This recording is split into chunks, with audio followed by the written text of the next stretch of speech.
I remember the day we met with perfect clarity. Steve caught my eye at the college art exhibit, not just because he was handsome, but because of how genuine he was. While others merely glanced at the paintings, he studied each brushstroke with real interest. When he talked about art, his blue eyes lit up with genuine passion. That's what drew me in first, his sincerity. We started talking about oil paintings that afternoon, and before we knew it, hours had passed. It felt natural, like we'd known each other for years.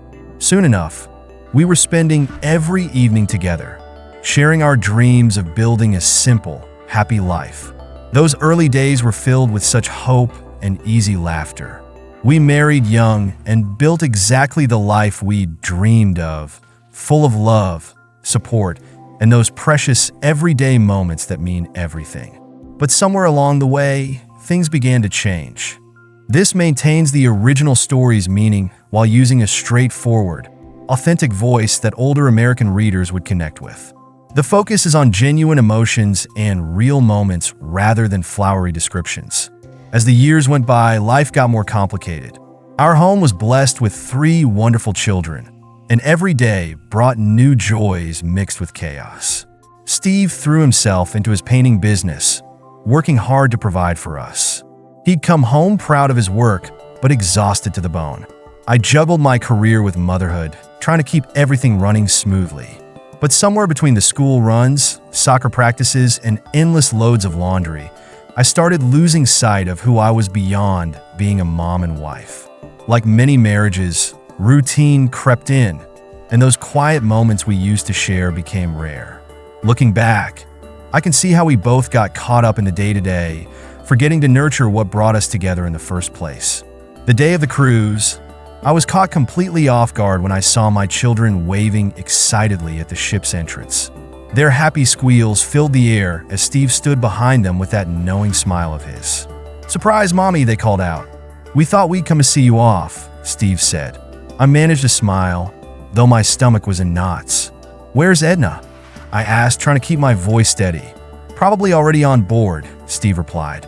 We figured it was best not to try meeting up in all this chaos. The kids swarmed around me, their voices overlapping with excitement. I crouched down to hug little Trixie, our 3-year-old who had just outgrown diapers but still had those adorable chubby toddler legs.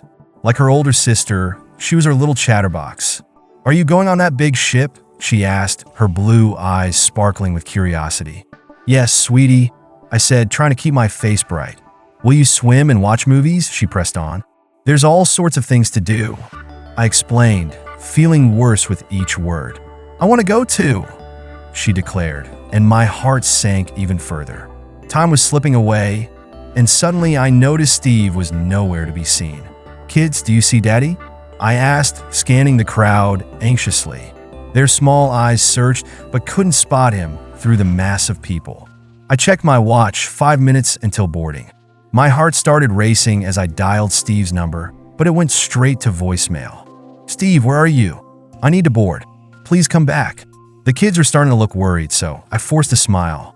"I'm sure he just stepped away for a moment," I said, trying to keep things light. "What are you all planning to do with Dad while I'm gone?" I asked, attempting to distract them. Trixie's face lit up. "We're going to the pool," she exclaimed. "And Daddy said we could have McDonald's one night," Katie added excitedly.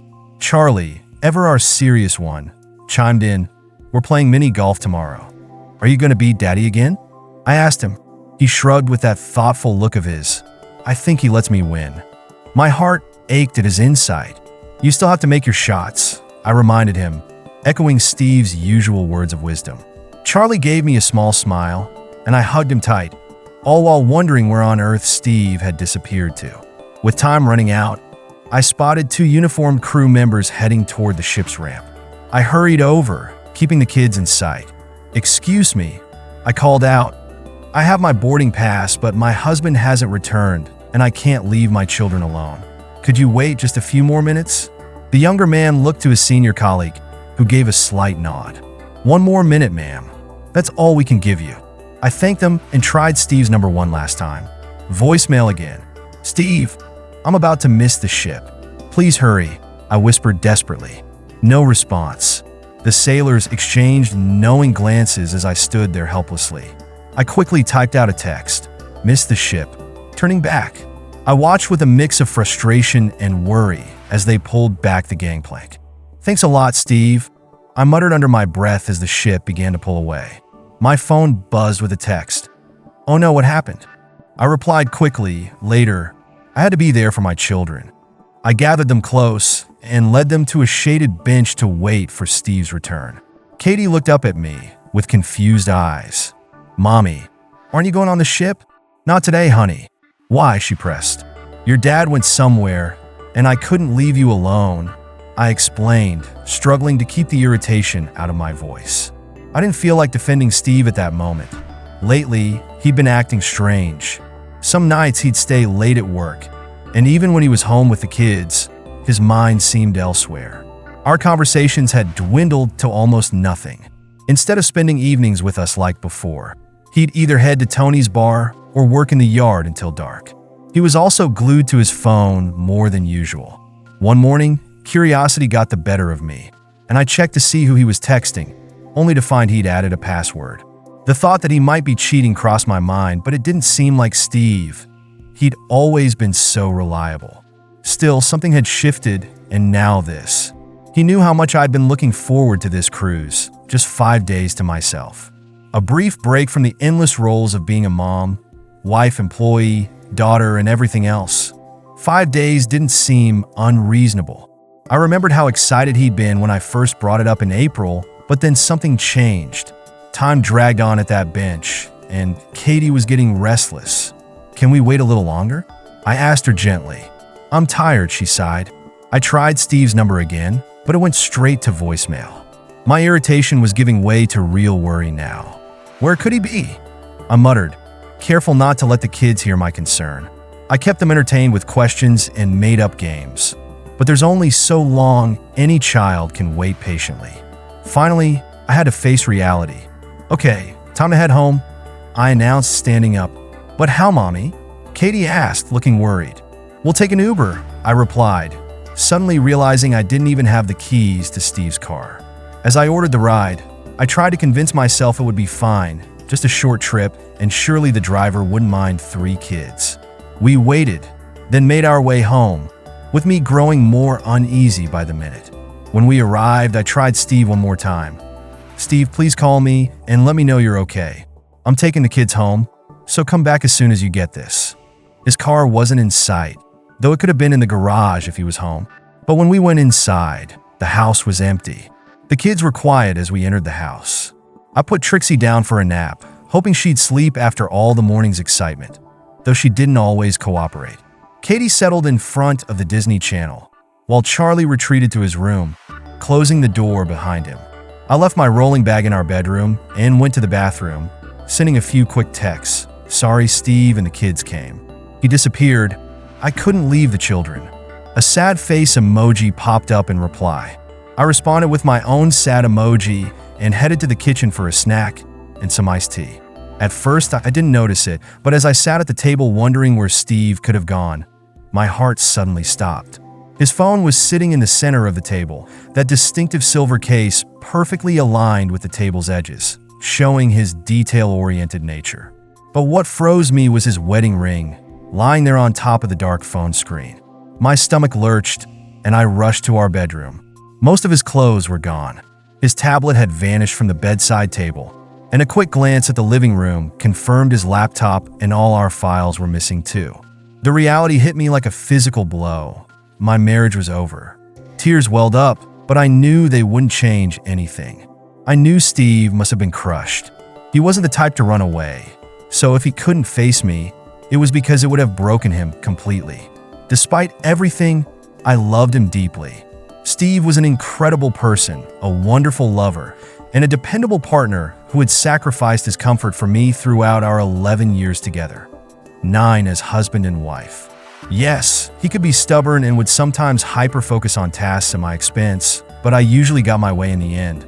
I could be impulsive and quick to anger, but he balanced me with his calm, steady nature, which I had especially needed before we had kids. Steve was a talented craftsman.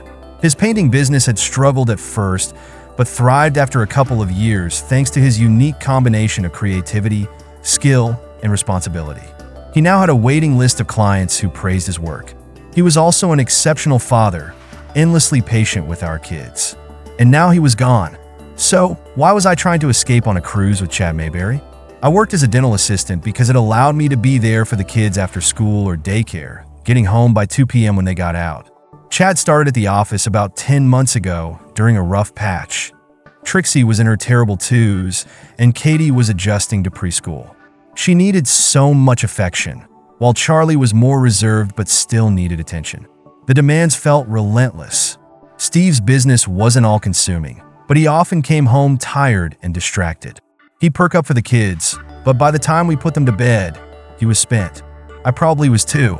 We tried to carve out time for ourselves, but it was hard. A monthly Saturday night date felt insufficient. Sex on Fridays became routine, and spontaneity seemed like a distant memory.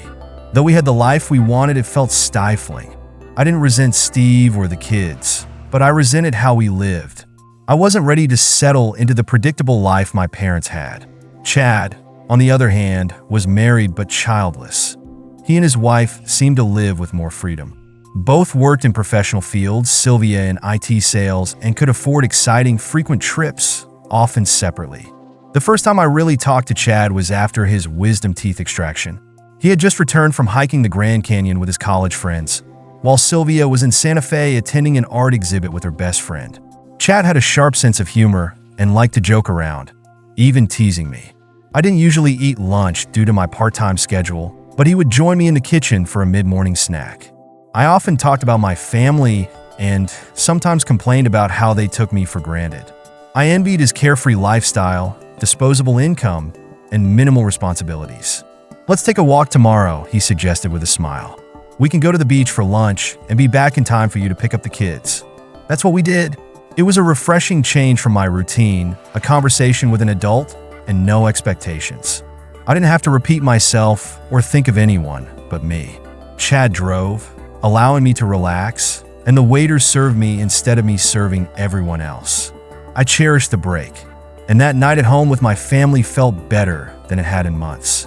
Steve noticed my smile, and we ended up having midweek intimacy for the first time in months. I felt so happy, hugging Steve tightly, almost in tears because of how much I loved him. A couple of weeks later, Chad suggested another lunch, which soon became a regular thing. Most of the time, we would grab a sandwich or salad and chat in the park. But on days when we had no afternoon appointments, we ventured further. I wish I could say Chad pursued me, but that wasn't the case. I let it happen. Still, the outcome was mutual. One day at lunch, he brought up Steve. "I think I spend more one-on-one time with you than he does. Maybe he's tired of my charm," I said. "That would be a shame," he replied, glancing at my chest. "Your charm is considerable." I blushed. "You have your own charm," I replied, smirking as I looked at his lap, raising an eyebrow. And with that, sex became an unspoken option. Our playful teasing escalated, and I began to see Chad as a potential lover. He was attractive in a striking way. Steve was a tall, lean student with broad shoulders, bright blue eyes, and rough hands. We kept meeting for lunch once or twice a week until a string of cancellations interrupted our routine. "Want to go to the beach?" Chad asked one day, smiling. Instead of going to our usual dockside cafe, he pulled into a motel by the surf. "I'd like to experience your charm," he said, eyes full of desire. The thought of him excited me, and we ended up having sex. It lasted only one round, but he took his time. It wasn't as great as my best moments with Steve, but it was good enough. We had an hour and a half, which was plenty to avoid feeling rushed. I was surprised I didn't feel guilty. I saw my time with Chad as a break from real life. It didn't affect my marriage except it eased some of my stress. I loved Steve completely. He was my partner for life. Chad was just like a gym session or a relaxing massage. We never made plans for our meetings, letting our schedules and fate decide during those first months. But soon the practice got busier and patient appointments became more consistent. 6 weeks passed without any opportunities. Then we started talking about taking a short cruise. "This will be a nice break for both of us," Chad said, leaning back in his chair. I brought it up with Steve after the kids went to bed. "Honey, Edna from work on a Caribbean cruise for two, I said. She just broke up with her boyfriend and asked if I'd go with her. What do you think?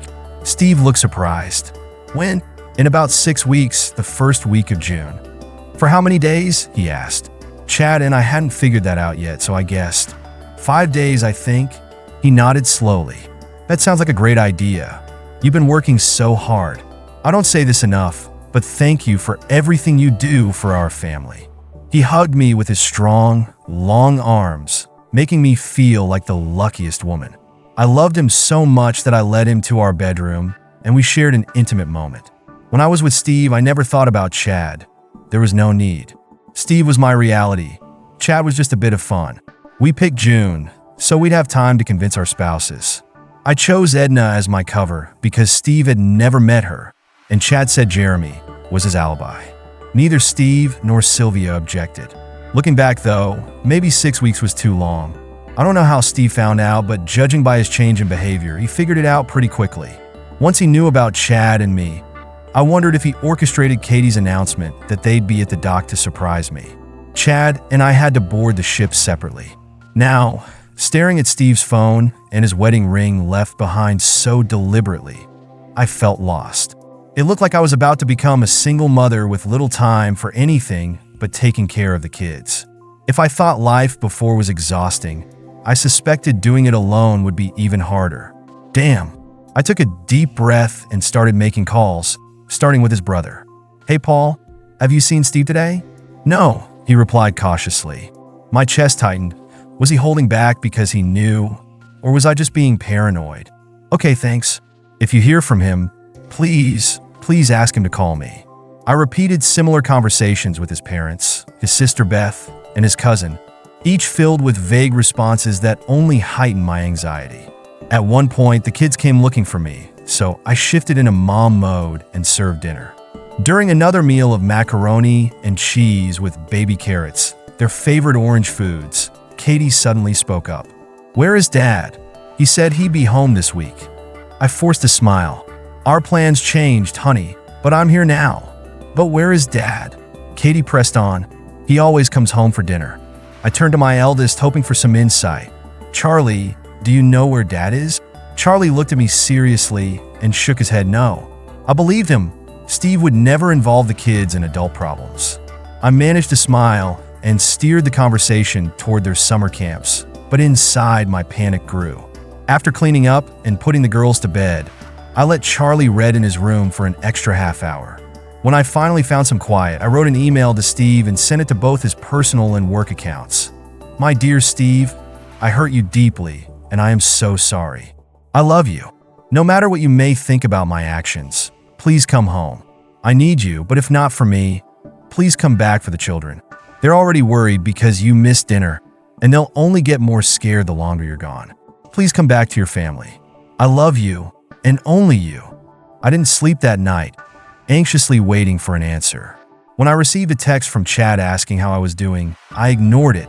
By 10 p.m., I forced myself to bed, knowing I needed rest for the sake of my children.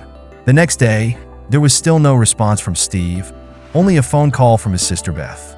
The moment I answered, Beth's voice erupted. What's wrong with you? Excuse me?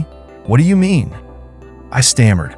My brother might be clueless and forget half of what you asked for at the store because he refuses to write a list, but he's a good man, the best man I know. So, why are you cheating on him?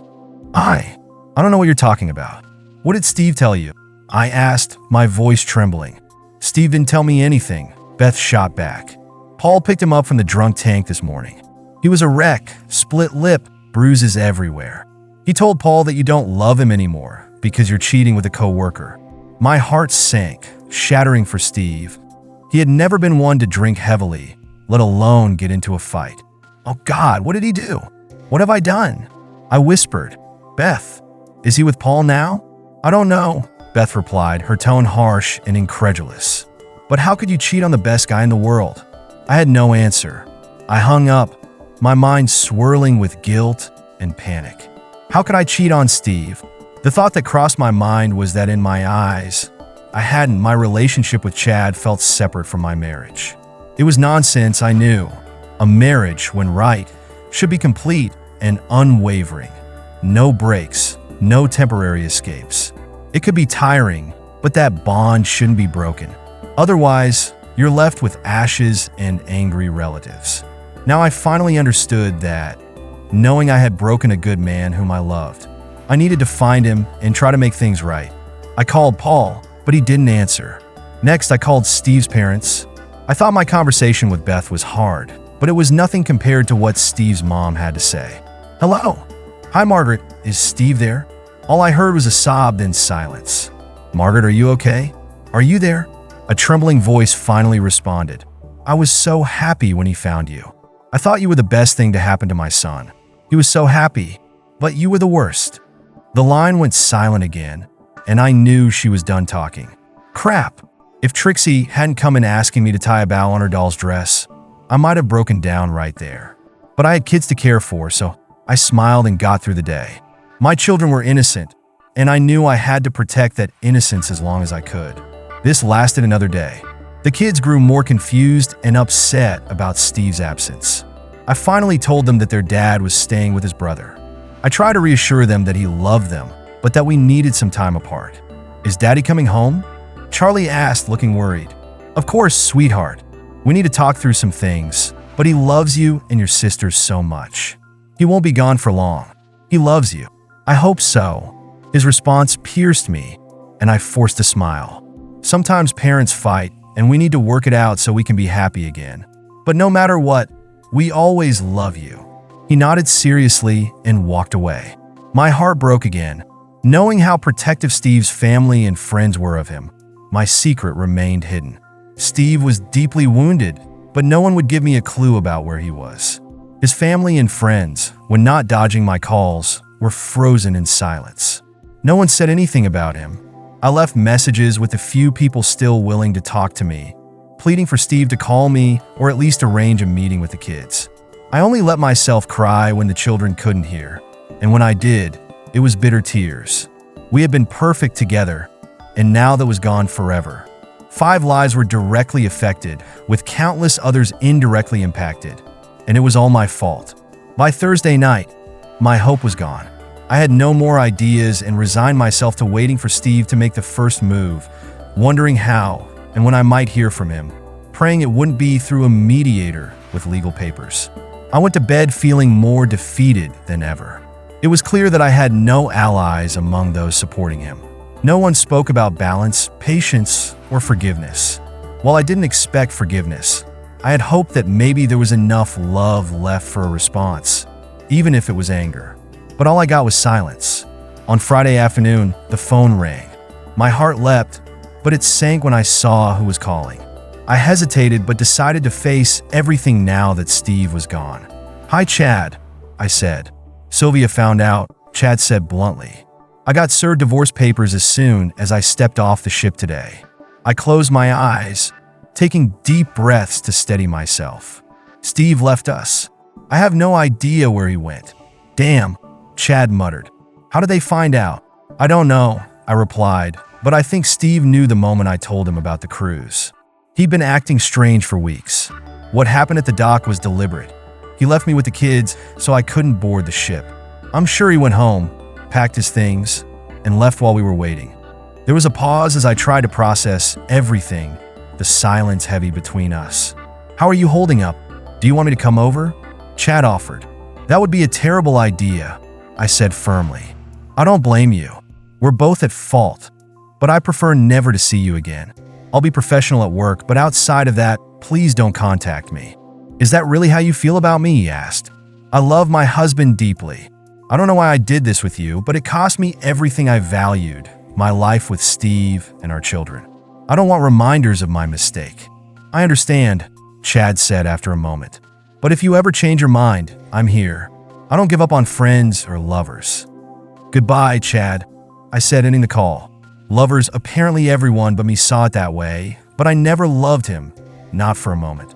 I only ever loved Steve, and now he would never believe that again. The weekend was horrible. Steve remained unreachable, and the kids grew increasingly restless. Trixie had 2 accidents on Friday night, and Katie had nightmares, ending up in bed with me on Saturday. Charlie, as always, remained stoic and strong, which only made me feel worse. I could sense his pain and embarrassment, and it wasn't long before it spilled over onto Steve. He must have been devastated, and I was the one who brought it all crashing down. Not just a tool, I was the hand wielding it. This was the man I had promised to love and cherish forever, and I had broken him without hesitation. I once read that everyone is the hero of their own story. I proved to be the exception. I'd been cruel to the one who should have mattered most. Instead, I put myself first. I wanted to run away, to disappear where no one could find me. It wouldn't change what I'd done, but at least I wouldn't have to face the daily judgment I deserved. But I couldn't. My children needed me to be fully present no matter what. With Katie curled up next to me in bed, I resolved to be the best mother I could, pushing aside my grief, guilt, and regret to focus on caring for Charlie, Katie, and Trixie. I might not be Steve's wife anymore, but I could still be the best mom to our kids. When I woke up on Sunday morning, a new sense of determination filled me. I made waffles, bacon, and orange juice for the kids and settled them in front of the TV. Once I cleaned up the kitchen, I called Beth. She was the only member of Steve's family who would pick up, even if it was usually to scold me. "What do you want now?" Beth snapped as she answered. "Good morning, Beth," I said, trying to keep my voice steady. "I need you to tell Steve to see the kids. They really need him right now. I understand he doesn't want to see me, and I accept that, but the children need their father. He has to push his pain aside to show them that he loves them and reassure them that everything will be okay." "Okay, you're insane," Beth shot back. "What's going to be okay about any of this?" I took a deep breath, fighting the urge to cry, and kept my composure. "Steve isn't going to be okay for a long time, and I won't ever be okay again," I said. "But the kids need to be, and Steve needs to help make that happen. I regret my actions more than anything, and I will carry that shame forever, but I'll put it aside for the children, and he needs to do the same. I don't expect him to forgive me or take me back, but the kids need their father, especially now." Beth's voice softened slightly as she responded, "He hasn't been sober for more than 30 minutes at a time since he left on Monday. You have no idea what you've done to him." "I do know. I know exactly what I did to him. I shattered our marriage and destroyed Steve. If any of my life could undo this, I would, but it won't. It won't fix anything or undo the pain for either of us. The only thing we can do now is focus on the kids. Paul, Margaret, Richard, you all need to help him realize this. I wish I could be the one to help, to stay by his side. But he has to find his way on his own, just as I do. Our children need to come first, and he has to see that." There was a long pause before Beth spoke again, this time more gently. "I'll talk to Paul and our parents and see what they think." "Thank you, Beth. It might sound impossible, but I do love Steve. I wish more than anything that I hadn't done this. I can't even explain why I did, but I did, and now I have to live knowing that I hurt the man I love. I'm not the woman I thought I was." Beth's voice was quiet, but her words stung. "You're not the woman we thought you were either." That hurt, but I didn't cry. I felt emotionally numb. I channeled my energy into caring for my children, pushing away self-pity and guilt. I walked into the living room and gathered my kids to start Encanto again. After the movie, we grabbed a snack and headed to the park. When we returned, I quickly made peanut butter and jelly sandwiches, sliced apples, and poured milk for lunch. I put Trixie down for a nap, set Katie up with crayons and coloring books, and let Charlie dive into his book about airplanes. Finally, with a quiet moment to myself, I checked my phone. No calls or messages. I knew what I needed to do. "Hi, Mom. Is Dad there with you?" I asked. "Hi, dear. Yes, he's here somewhere. Do you need to talk to him?" She replied. "I need to talk to both of you," I said, trying to keep my voice steady. "Okay, I think he's in the backyard. I'll find him. When will you and Steve bring the kids over?" That question nearly broke me, but I pushed through. "That's what I need to talk about." "Oh, is everything okay?" Mom's voice wavered with concern. "I need to speak to both you and Dad," I reiterated. "All right, he's here now," she said. I could hear them fumble with the phone as they tried to put it on speaker, exchanging small, encouraging words. When they succeeded, they adored each other. I would never have that again. "What's going on, honey?" Dad asked. I took a deep breath. I wanted you to know that Steve has moved out. He found out that I had an affair. I don't know what comes next, but you needed to know." Silence filled the line. Are you in love with someone else?" Mom's voice was strained. "No," I said firmly.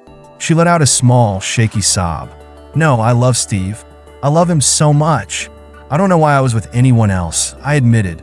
The silence returned, heavy and full of unspoken questions. "Can you fix this?" Dad finally asked. "I don't think so. Steve left on Monday and hasn't responded to any of my messages. I don't know where he is. Beth says he's devastated and has been drinking all week," I said, my voice breaking slightly. "Oh, that poor man," Mom whispered. My parents had always loved Steve. I closed my eyes, took a steadying breath, and continued. "I know I'll regret what I did to him for the rest of my life, but I may need your help with the kids until things settle, whatever that might look like." "Of course, dear," Mom said softly. "Call us anytime," Dad said. "The kids can stay here whenever you need, and so can you." Parents, their love remains steadfast even when their child fails. The lump in my throat nearly choked me. "Thank you. I love you both." "We love you too, honey," Mom said, her voice full of warmth and worry. I cried for a long time after hanging up. I didn't deserve my parents' kindness, Steve, or my family, but they all needed me, so I had to be my best for them. This resolve was my anchor. I couldn't let myself collapse because the people I loved needed me, even if they no longer loved me back. Beth called me back. "Steve wants to see the kids. You can bring them to our parents' house in an hour," she said. "Thank you, Beth. They miss him so much," I replied. "I hope seeing them helps him." "He's completely broken," Beth said, her voice heavy with emotion. "I know he wants nothing to do with me," I said softly. "But if there's anything I can do to help, please let me know. I love him, and I'm here if he needs anything." "Okay," she said before hanging up. The kids were overjoyed to see Steve and excited to visit their grandparents. Katie and Trixie bolted to the door as soon as I let them out of the car, but Charlie lingered. "Aren't you coming?" he asked. "Not today. I have some things to take care of, but I'll be back soon, okay?" He nodded, serious as ever, and walked toward the house where Steve's mom waited to hug him. She didn't look at me. I drove home and cried again. The house felt suffocating and empty at the same time. Everything seemed smaller and more insignificant. Family photos felt like relics frozen in time, as if in sepia. The furniture, books, DVDs, and video games seemed to belong to another era. I felt like I was wandering through a museum of my own life. I composed myself as best I could before heading back to pick up the kids. I barely recognized them. They were so quiet when Steve's mom brought them to my car, and the ride home was equally silent. Once inside, I made dinner: fried chicken, baked frozen fries, and chopped red peppers and carrots. I loved my kids, but their diet was carb-heavy and limited. Changing that would have to wait for now. They needed comfort. Hardly anyone ate. Charlie went to his room, and I settled Katie and Trixie in front of the TV while I cleaned the kitchen. I was nearly finished when I noticed Katie standing in the doorway watching me. "Mom," she said softly. "Yes, sweetheart," I replied, turning to her. "Why is Daddy so sad?" she asked, her eyes full of concern. "What do you mean, honey?" I said, trying to keep my voice calm. "He cried a lot," Katie said. "I think he was just happy to see us, but sometimes people cry when they're happy, right? You know he loves you very much." "I know," I said, feeling a pang in my chest. He said that too, but he still cried. I hugged her as regret washed over me again. I had shattered Steve's world. My love was the cornerstone of his life, and when it fell, everything collapsed around him. He couldn't even keep it together for the kids. I knew he would heal eventually, but how long would it take? I loved Steve with everything I had, and the pain I caused him was overwhelming. Maybe I could help him heal. I knew him better than anyone, but he wouldn't let me, and I couldn't blame him for that. Still, I couldn't stand by and watch him suffer. He didn't deserve this, and neither did our kids. My dad always said if you break something, you have to fix it. That's exactly what I needed to do. I couldn't turn Steve back into the man he was before my betrayal, but I could help him move forward, even if he never accepted my help. I had two things working for me: our children and how well I knew him. Kids, do you know how sad your dad is? I asked. They nodded, their expression somber. I have some ideas to cheer him up. Want to hear them? Their eager nods almost brought tears to my eyes. They were amazing kids who adored their dad. What does your dad love to do most? I prompted. Tickle me, Trixie shouted, making us all laugh. He loves watching videos of us, Katie said, and he loves ice cream, Trixie added. I smiled, knowing I needed to guide them a bit further. He likes fishing, Charlie said quietly. Yes, and he loves you all so much. What else? I encouraged. He likes working in the garden, Charlie added thoughtfully. Exactly. Do you think he'd enjoy doing his favorite things with the people he loves most? They nodded again, eyes wide with anticipation. Next time you see him, could you ask if he wants to do some of those things with you? I asked. When will he come home, Mom? Katie's voice was small and hopeful. I don't know, honey, but you might see him at your grandparents' house soon. Now, who wants to take a bath first? I said, changing the subject with a smile. After the girls were tucked into bed and Charlie was lost in his book, I picked up the phone and called Beth. What do you want now? She answered, her voice tired and strained. Haven't you done enough? I know, Beth. I know what I did, and you and Steve didn't deserve any of it. But he needs to be with the kids. They need him, and he needs them too. We can help him start to heal, and that begins with spending time with the kids. Why? Why do you even care after what you did? Beth asked, her voice sharp with anger. I never meant to hurt him, even though I know it looks that way, I said, my voice trembling. I love Steve. I always have. I know we can't be together now, and maybe never again. And that breaks my heart, but I know what he needs to start healing, and I'll do whatever it takes to help, even if he never speaks to me again. Beth was silent, so I continued. I want him to see the kids every day. It could be at your parents' house, or here. Here would be better. I can leave while he's here. Maybe we could even share the house, alternating weeks so the kids stay in their familiar environment. Their love could help him recover. He's going to divorce you, Beth said bluntly.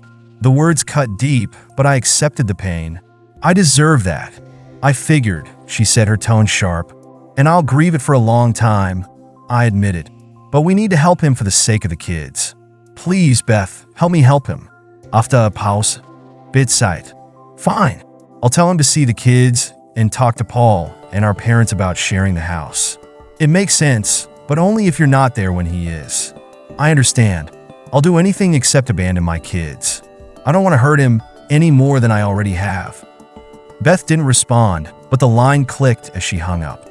I took her silence as progress, better than the harsh reply I had expected. Work the next day felt surreal. I swapped procedures with Edna, so I wouldn't have to be near Chad. Although we were both acutely aware of each other, no one else knew our world had unraveled last week, so everyone treated us as they always did. Edna asked how the cruise went and laughed about Steve's confusion over her supposed involvement. He had called her to plan some gifts for me while I was on the trip and asked her to keep it a surprise. After she mentioned how he'd apologized for the misunderstanding, I forced a smile, saying I hadn't gone because I couldn't leave the kids. I added that it was still nice to take a break for the week. She told me how lucky I was to have such a thoughtful husband. I spent 10 minutes quietly crying in the bathroom. I picked up the kids on the way home and got them settled. I knew I was using TV too much to cope with the girls, but I promised myself to change that when the chaos of my life calmed down. I couldn't manage our usual games and activities at that moment. Our dinners were always simple, but I tried to sneak in healthy touches like pureed spinach in the spaghetti sauce. Today, frozen pizzas and a chopped apple would have to do. When the phone rang and I saw Beth's name, I took a deep breath before answering. Steve said he wants to see the kids, Beth began. He's open to alternating time at the house. If he ever decides to speak to you, I told him it was my idea. If he knew it came from you, he would have rejected it right away. Thank you, Beth. I don't care who gets credit. What matters is that Steve, Charlie, Katie, and Trixie reconnect and stay as whole as possible. When does he want to start? Tomorrow, Beth replied. The thought of spending a week with the kids seems to lift his spirits. He hasn't had anything to drink today. He's still sad, but thinking about the kids gives him some focus. I'm so grateful for your help, Beth. Don't mention it, she said flatly. I mean it. So do I. And remember, if Steve ever finds out this was your idea, he'll cut me off, Beth warned. A bitter laugh escaped me. It was either that or break down completely. This was the biggest mistake of my life. I couldn't have done more damage to our family if I tried. Beth was silent for a moment, and I sensed her hesitation before she spoke. Why? Why did you do it? I don't know, I said, my voice strained. It felt like an escape. Chad was friendly and paid attention to me, but I didn't even like him that much. I don't find him particularly attractive, but he saw me just as myself, not just as a wife or mother. He enjoyed spending time with me. The sex happened suddenly, without passion. It was just something to do. I destroyed my marriage for a few meaningless encounters and a cruise. I disconnected Chad from the rest of my life, and now it all feels disgusting and unreal. Now I have to live with the pain I caused Steve over something so empty. This is just so wrong, Beth said, her voice heavy with disbelief.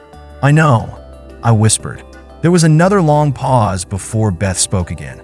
He talked to a lawyer. You'll get the divorce papers at work this week. I figured as much, I said, the finality sinking in. This is so wrong, she repeated. I couldn't agree more, I said, my heart breaking all over again.